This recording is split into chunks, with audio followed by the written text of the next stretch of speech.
Well, what a complex wintry weather event we've been dealing with here in central Maryland here on this Saturday. Most locations didn't see anything this morning. As you looked out your window, you're probably quite disappointed. No snow on the ground, and that's because the dry air did win out, but the precipitation is now moving back into the region. Winter weather advisory is now in effect through 7 p.m. on Saturday in the purple zone. Cecil County, Kent, and Queen Anne's, as well as Caroline and Anne Arundel County is not included in this, and that's where the impacts are relatively few to minor in those locations. Highest impact still north and west of the city.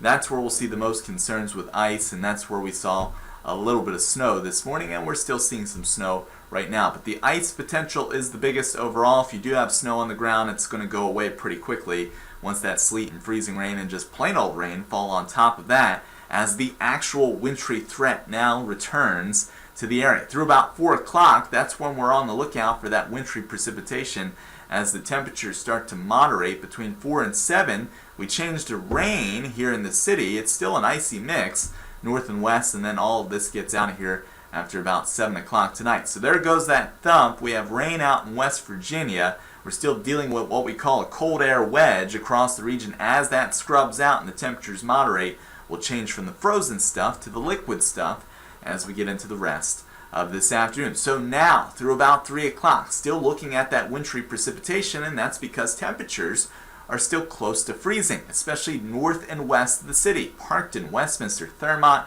back up towards Bel Air, but notice in moderation, once we get closer to dinner time, it's all rain for most, and then by 8, 9 o'clock, we lose all the precipitation. It's gone. It's out of here with temperatures warming into the 40s. So rising temps tonight, courtesy of that southwesterly breeze. Slick spots north and west with temperatures closer to freezing.